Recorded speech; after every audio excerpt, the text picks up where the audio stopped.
CCTV ফুটেজের মাধ্যমেই গিনির আসল উদ্দেশ্য জানতে পারল গীতা। হ্যাঁ বন্ধুরা, এমনটাই দেখতে পাবো আমরা গীতা এলএলবি ধারাবাহিকের আগামী পর্বগুলোতে। গিনি সব দোষ প্রলয় ও অগ্নিজিৎ মুখার্জির ওপর দিতে থাকে আর বলে যে আমি আমার বোনের ভালোর জন্যই এই বাড়িতে এসেছি, আমি আমার বোনের ক্ষতি কেন চাইবো। অগ্নিজিৎ মুখার্জি তখন বলে তোমার খাবার খেয়েই মেহেক কিন্তু অসুস্থ হয়েছে, তাহলে সেই খাবার গীতা খেলেও তো গীতা অসুস্থ হয়ে যেতে পারতো। তখনই গিনি বলে মেহেক নিশ্চয়ই আপনাদের সাথে মিলে নতুন নাটক করছে, আপনাদের বাড়ির সকলেই গীতার ক্ষতি চাইছেন, ওর সন্তানকে পৃথিবীতে আনতে চাইছেন না। এর আগেও আপনারা গীতাকে বাড়ি থেকে বের করে স্বস্তিকের আবার নতুন করে বিয়ে দিতে চেয়েছিলেন, সেখানে তখন গীতা চলে আসে। গীতাকে গিনি বলে আমি জানি তুই খাবারটা টেস্ট করার জন্য ল্যাবে পাঠিয়েছিস, তোর কি তোর দিদির উপর এতটুকু ভরসা নেই?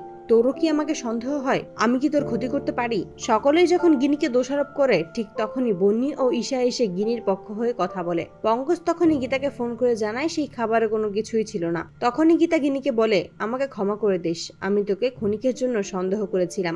গীতা ও গিনি যখন মেহেককে দেখতে আসে সেখানে এসেই গিনি মেহেককে উল্টোপাল্টা কথা শোনাতে থাকে, বলে যে তোমার পরিবার সকলে মিলেই আমার বোনের ক্ষতি চায় আর সেটাই আমার ওপর চালিয়ে দেওয়ার চেষ্টা করছে, আমি কেন আমার ছোট বোনের ক্ষতি চাইবো।